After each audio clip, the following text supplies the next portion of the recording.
Assalamualaikum warahmatullahi wabarakatuh. Apa kabar Anda semua? Kali ini saya akan mencoba menyampaikan informasi mengenai materi budaya taat hukum.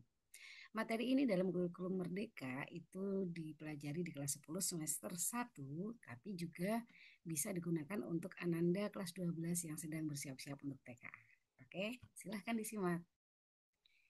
Saya akan share screen dulu.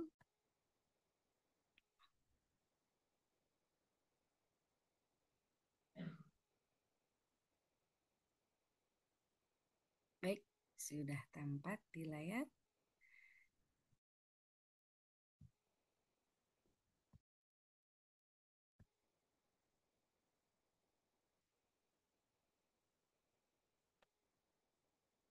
Baik, kita di sini akan di awal kita akan mempelajari dulu apa itu kesadaran hukum, apa itu tujuan hukum, dan apa itu budaya hukum. Kesadaran hukum sendiri bermakna adalah ketika seseorang mengetahui dan mengerti tindakan hukum yang dilakukan beserta akibat hukumnya, serta mampu membedakan perilaku yang baik dan buruk, mengerti bahwa perilaku tertentu itu diatur oleh hukum yang berlaku disebut juga kesadaran hukum. Nah, di sini kita jadi bertanya-tanya nih, apakah ada kaitannya antara kesadaran hukum dengan pengetahuan hukum? Apakah kesadaran hukum seseorang yang rendah itu diakibatkan oleh pengetahuan hukum yang rendah juga? Apakah kesadaran hukum yang tinggi diakibatkan juga dengan pengetahuan hukum yang tinggi juga? Atau apakah bisa terjadi sebaliknya? Pengetahuan hukum yang tinggi, kesadaran hukum rendah, dan lain sebagainya. Ini akan sangat menarik jika kita pikirkan.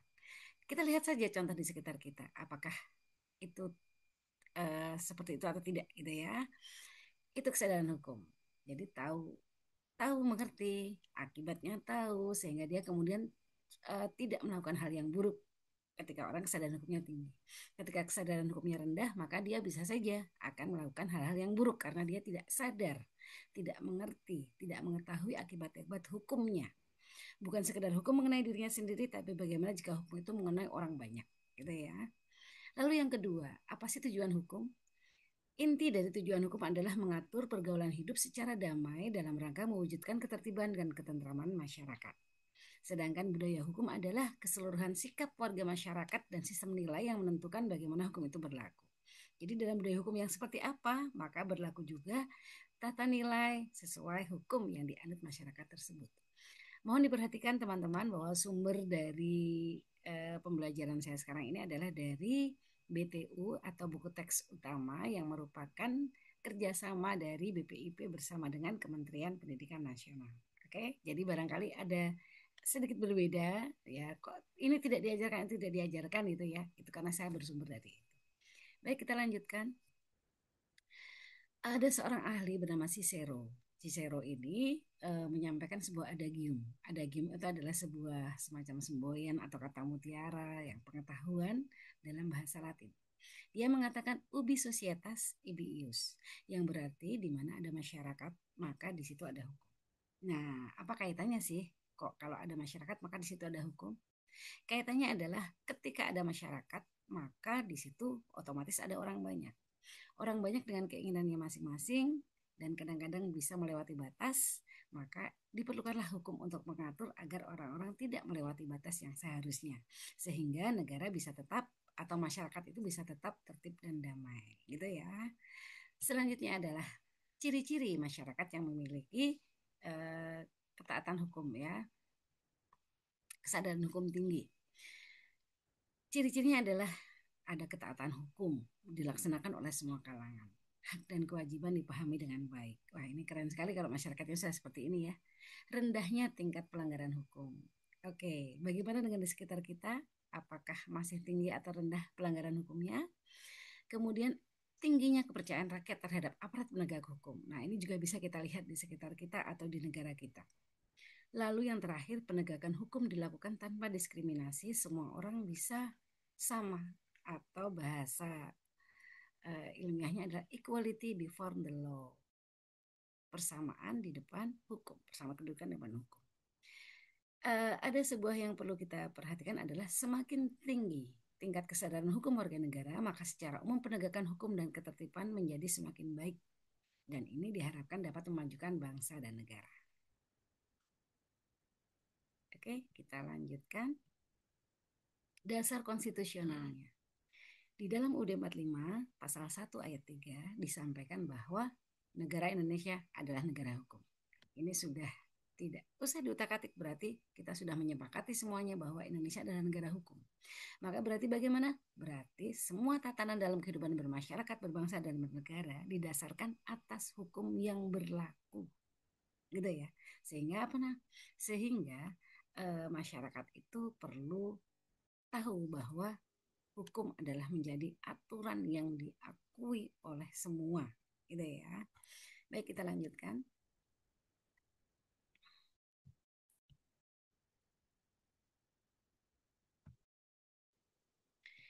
Tujuan hukum, ada ahli yang diambil teorinya, namanya adalah Rumokoi, yang menyampaikan bahwa ada 4 jenis teori. Yang pertama teori keadilan, di situ tujuan hukum ya pokoknya untuk keadilan. Teori utilitas, hukum untuk mewujudkan kemanfaatan. Kemudian teori gabungan, bahwa hukum itu yang penting adalah keadilan dan manfaatnya gitu ya. Lalu teori ketertiban dan ketentraman masyarakat, bahwa hukum ditujukan untuk ketertiban dan ketentraman masyarakat. Sedangkan ada bisa kita simpulkan bahwa tujuan hukum itu apa sih? Mengatur pergaulan hidup secara damai ya. Yang terdiri dari apa saja? Pertama, menciptakan kesejahteraan dan kenyamanan dalam kehidupan, menjaga supaya tidak terjadi aksi tidak terpuji di tengah masyarakat, lalu sebagai pedoman bagi masyarakat dalam berperilaku, dan melindungi hak dan kewajiban untuk mewujudkan keadilan. Nah, sekarang alat penegak hukumnya nih. Alat penegak hukumnya ada 4 yang disebutkan di sini. Tapi barangkali ada selain itu ya. Ada tambahan misalnya saja di luar ini. Kita lihat saja dulu yang ini ya. Pertama, polisi. Apa sih tugas polisi? Menjaga keamanan, ketertiban masyarakat, dan bertugas melindungi, mengayomi, melayani masyarakat, serta menegakkan hukum. Yang kedua adalah hakim. Tugas hakim adalah memeriksa, memutus, dan menyelesaikan perkara pidana dan perdata di pengadilan berdasarkan hukum yang berlaku secara adil dan tidak memihak. Yang ketiga, jaksa. Kejaksaan Republik Indonesia tugasnya apa sih? Melakukan penuntutan, melaksanakan penetapan hakim, dan kemudian melakukan penyidikan ya. Dan ada lagi KPK. Tugas KPK adalah khusus dalam hal korupsi. Dia memberantas korupsi, dia melaksanakan penetapan hakim dan putusan pengadilan yang telah berkekuatan hukum tetap terkait kasus korupsi. Satu lagi adalah advokat atau pengacara. Dia juga merupakan salah satu alat penegak hukum yang membantu masyarakat di dalam membela dirinya itu ya, dan mendampingi lah, pendampingan seperti itu. Selanjutnya, nah ini ya. Sebenarnya apa sih unsur-unsur dalam peraturan hukum? Di sini ada 4. Pertama, bahwa hukum adalah peraturan mengenai tingkah laku manusia. 2, ditetapkan oleh lembaga resmi yang berwenang atau sah atau legitimate. Yang ketiga, bersifat memaksa. Aturannya harus ya. Dan terakhir, adanya sanksi bagi pelanggarnya. Nah, kemudian Pancasila itu dikatakan sebagai sumber dari segala sumber hukum di negara kita, gitu ya. Sehingga semua sumber-sumber hukum harus berdasarkan kepada Pancasila. Nah, kita sekarang belajar sumber hukum itu dari mana sih? Sumber hukum adalah sumber yang dijadikan sebagai bahan dalam penyusunan hukum atau peraturan perundang-undangan. Ada 2 jenis, sumber hukum tertulis dan sumber hukum yang tidak tertulis, ya. Oke, bisa dibaca pengertiannya apa. Sumber hukum tertulis adalah hukum yang berlaku dan tercantum dalam berbagai peraturan negara. Kita sudah kenal berbagai peraturan negara tersebut. Sumber hukum tidak tertulis adalah hukum yang hidup dan berkembang di masyarakat yang tidak tertulis, seperti adat atau kebiasaan masyarakat. Selanjutnya, nah sekarang sumber hukum tertulis apa saja nih? Sudah disebutkan di dalam pasal 7 ayat 1 Undang-Undang Nomor 12 tahun 2011 yang sudah dirubah lagi dengan Undang-Undang Nomor 13 tahun 2022, yaitu ada 7 ya. UUD NRI tahun 1945 paling tinggi, di bawahnya ada ketetapan MPR, di bawahnya ada undang-undang, lalu ada peraturan pemerintah pengganti undang-undang. Sebenarnya undang-undang dan peraturan pemerintah pengganti undang-undang ini sederajat ya, tapi kenapa ya ditaruh di atas bawah? Barangkali karena pembuatnya yang undang-undang itu dari 2 lembaga, eksekutif dan legislatif, sedangkan Perpu hanya eksekutif saja dan hanya berlaku sementara. Selanjutnya adalah peraturan pemerintah, peraturan presiden, peraturan daerah provinsi, lalu yang terakhir adalah peraturan daerah kota atau kabupaten. Nah, sumber hukum. Sumber hukum ada 5 ya. Ada yang pertama adalah kebiasaan di masyarakat terkait dengan hukum. Yang kedua adalah traktat ya atau perjanjian internasional. Yang ketiga undang-undang seperti yang kita kenal selama ini sudah tahu lah undang-undang itu apa.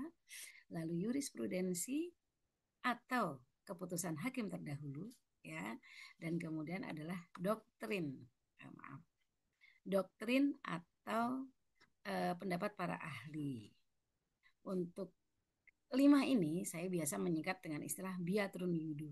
Biatrun yudo adalah singkatan dari bia ini kebiasaan, TR ini diambil dari traktat, UN ini dari undang-undang, U-nya jurisprudensi, D-nya doktrin. Oke? Okay?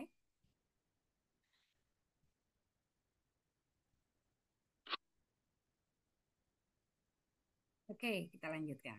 Nah, sekarang tata hukum nasional itu apa sih? Tata hukum nasional itu adalah peraturan hukum yang berlaku bagi segenap bangsa dan seluruh masyarakat Indonesia, bukan sekedar peraturannya saja sih sebenarnya ya, tapi dengan yang lain-lain, lembaganya, sistem yang mengatur keseluruhan gitu ya. Nah, tata hukum nasional meliputi sistem hukum dan sistem peradilan nasional.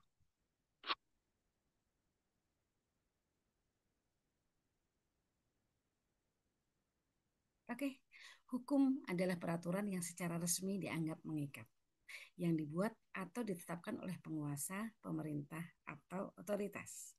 Di sini hukum dibagi dua, sistem hukumnya dan yang kedua adalah penggolongan hukumnya.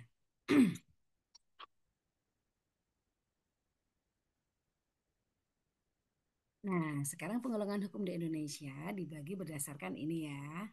Yang pertama adalah dari segi isinya, lalu nanti dari segi bentuknya, dari segi tempat berlakunya, lalu waktu berlakunya, cara mempertahankannya, sumbernya, dan sifatnya. Sekarang berdasarkan isinya. Berdasar isi dibagi dua, yaitu hukum publik dan hukum privat. Dari namanya sudah kelihatan ya, hukum publik adalah hukum yang mengatur masyarakat luas, hukum privat adalah hukum yang mengatur orang per orang. Di sini contoh-contohnya adalah dari hukum publik ada hukum tata negara, hukum administrasi negara, hukum pidana, dan juga pelengkapnya adalah hukum acara pidana. Sedangkan dari hukum privat ada hukum perdata, hukum dagang, hukum adat, dan hukum acara perdata. Perlu diperhatikan bahwa di dalam hukum, dalam istilah hukum ya, kata-kata hukum privat itu adalah antara orang per orang. Itu orang itu di dalam hukum ada dua versi ya. Yang pertama adalah orang dalam arti manusia, yang kedua adalah orang dalam arti yayasan atau badan hukum atau perusahaan. Sehingga orang tidak selalu antara manusia dengan manusia, tapi bisa saja manusia dengan badan hukum atau bahkan sesama badan hukum atau perusahaan. Gitu ya. Baik, kita lanjutkan. Selanjutnya penggolongan hukum berdasarkan bentuknya. Ada dua, tertulis dan tidak tertulis. Yang tertulis berupa hukum yang terkodifikasi dan hukum yang tidak terkodifikasi. Maksudnya kodifikasi adalah dijadikan satu dalam satu dokumen yang lengkap. Itu kodifikasi. Contoh hukum yang terkodifikasi adalah KUHP ya, Kitab Undang-Undang Hukum Pidana. Kalau hukum tidak tertulis itu ada dua juga, yaitu yang pertama contohnya adalah hukum adat, yang kedua hukum yang bersifat kebiasaan ya. Baik, kita lanjutkan. Oh, yang ini tadi sudah ya, tidak perlu saya ulang, akan skip saja.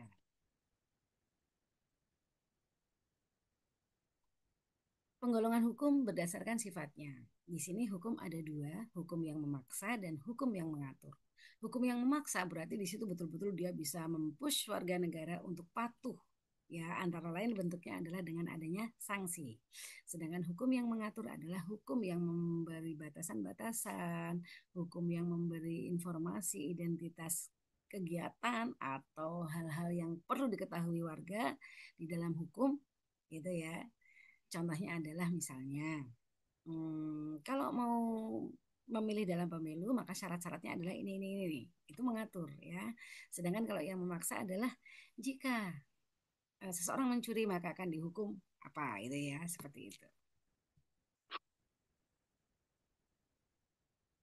Selanjutnya penggolongan hukum berdasarkan tempat berlakunya. Di sini dibagi empat, hukum lokal, hukum nasional, hukum internasional, dan hukum asing. Sekarang hukum lokal dulu. Hukum lokal adalah hukum yang berlaku di wilayah yang sekitar kita, gitu ya. Contohnya di sini adalah peraturan daerah provinsi, peraturan daerah kabupaten, peraturan gubernur itu masuk ke dalam hukum lokal. Sedangkan hukum nasional itu contohnya banyak yang kita kenal ya. Ada UUD 45, ada berbagai macam undang-undang, ada peraturan pemerintah, peraturan presiden. Selama dia berlaku di lingkup nasional, maka dia masuk ke dalam ini. Yang berikutnya adalah hukum internasional. Hukum internasional adalah hukum yang berlaku di baik regional maupun internasional seluruh dunia gitu ya. Contohnya adalah ini sudah disebutkan satu, namanya adalah UNCLOS, United Nations Convention on the Law of the Sea. Dia adalah peraturan hukum laut internasional. Jadi kalau masih ingat dulu ya, ada yang namanya laut teritorial, ada yang namanya zona ekonomi eksklusif, itu adalah contoh dari UNCLOS. Yang terakhir adalah hukum asing. Hukum asing adalah hukum yang tidak mengatur kita. Dia mengatur orang lain tapi bukan kita. Sebagai contoh adalah kalau kita orang Indonesia, maka berarti hukum Singapura adalah hukum asing bagi kita. Seperti itu ya. Oke, baik. Kita lanjutkan.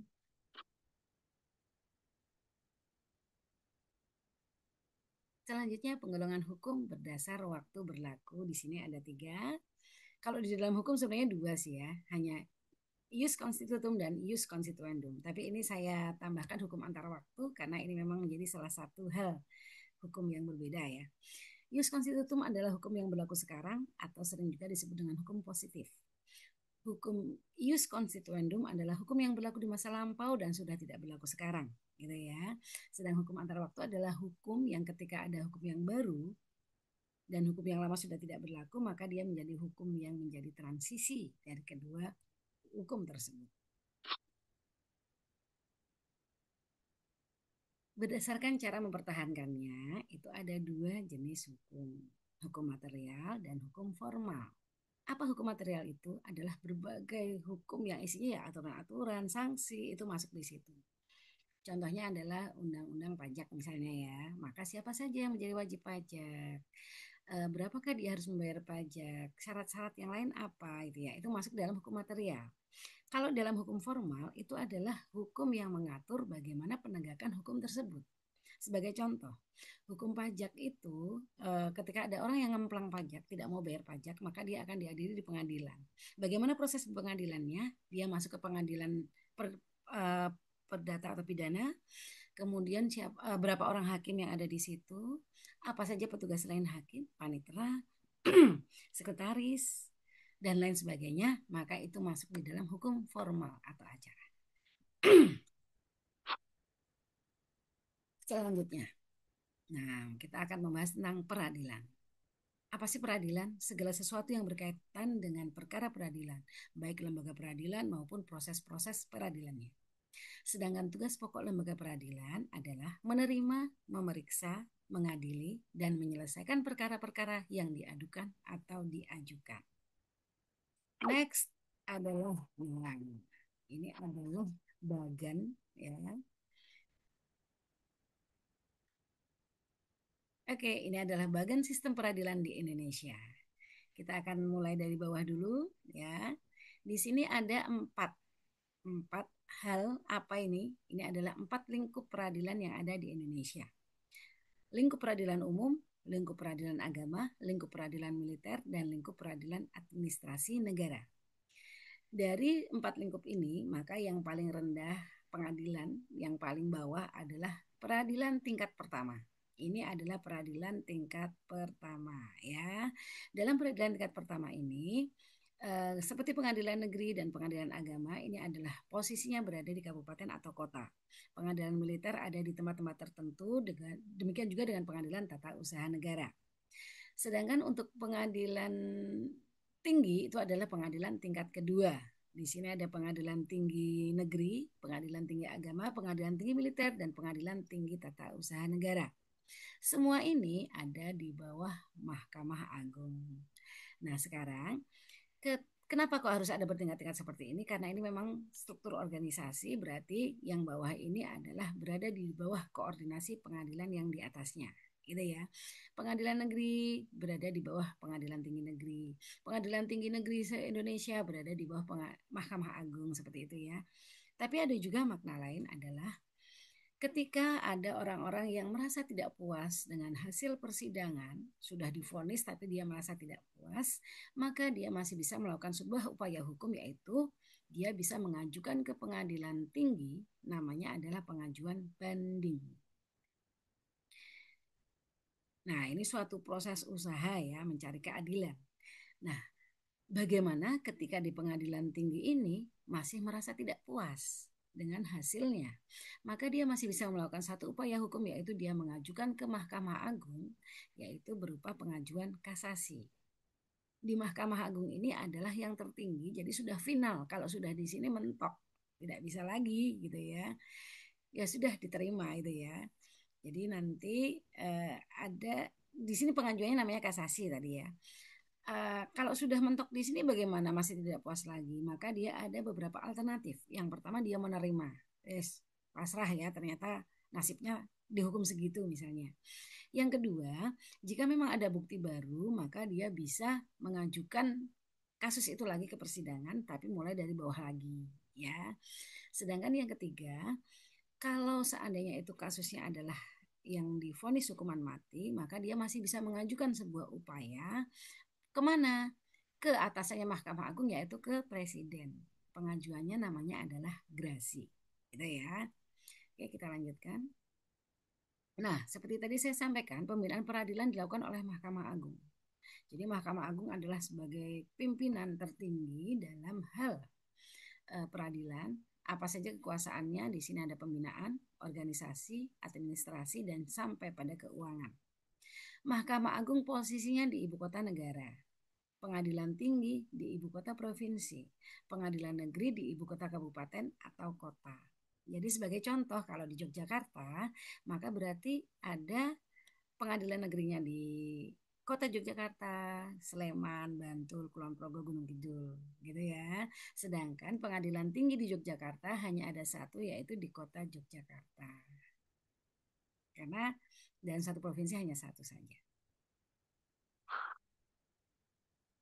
Oke, ini contoh-contoh saja ya. Seperti inilah gedung-gedungnya kira-kira gitu. Selanjutnya, nah, petugasnya dalam lingkungan peradilan umum itu petugasnya di sini ada pimpinan, ketua dan wakil ketua sampai hakim anggota. Ini semua adalah majelis hakim. Lalu ada panitera, sekretaris dan juru sita. Pengadilan umum bertugas berwenang memeriksa, memutus dan menyelesaikan perkara pidana dan perdata. Lingkungan peradilan militer di sini siapa saja petugasnya? Ada 3 orang hakim, ada auditor atau penuntut umum, ya, jaksa tentara dan seorang panitera. Sedangkan peradilan militer tugasnya apa? Memutus perkara pidana terhadap kejahatan dan pelanggaran yang dilakukan oleh anggota militer. Lingkungan peradilan agama di sini mengurusi tentang sengketa antara orang-orang yang beragama Islam mengenai bidang hukum perdata tertentu yang harus diputus berdasar syariat Islam. Contohnya di sini ada perkawinan, warisan, wasiat, hibah, wakaf, sedekah. Untuk perkawinan bukan penikahnya nih ya, tapi masalah-masalah di dalam perkawinan. Sebagai contoh adalah perceraian. Itu yang diselesaikan di peradilan agama. Kalau pernikahannya dilakukan di KUA, ya. Saya lanjutkan. Lingkungan peradilan tata usaha negara. Tugasnya adalah menyelesaikan sengketa yang timbul dalam bidang tata usaha negara antara orang atau badan hukum perdata dengan badan atau pejabat tata usaha negara. Jadi kaitannya dengan tata usaha, dengan kebijakan-kebijakan, peraturan-peraturan yang dibuat oleh pejabat atau lembaga. Ya, saya lanjutkan. Terakhir. Kesimpulan, ya, ini kesimpulannya ringkas sekali. Sistem hukum dan peradilan nasional ini bisa kita lihat dari pertama badan peradilan nasionalnya, kedua pembagian hukumnya, tiga normanya. Badan peradilan nasional terdiri dari 4 lingkup: umum, agama, militer, dan tata usaha negara. Pembagian hukumnya dari segi isinya, dari segi bentuknya, sumbernya, sifatnya, tempatnya, waktunya, serta cara mempertahankannya. Dan kemudian ada 4 norma. Sebelum kita bicara hukum ada 4 norma ya. Norma agama, kesusilaan, kesopanan, dan norma hukum. Oke, silahkan jika ada pertanyaan bisa ditanyakan di kolom komentar di bawah ini. Terima kasih.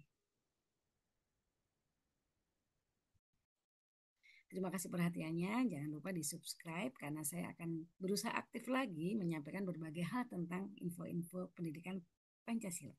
Terima kasih. Assalamualaikum warahmatullahi wabarakatuh.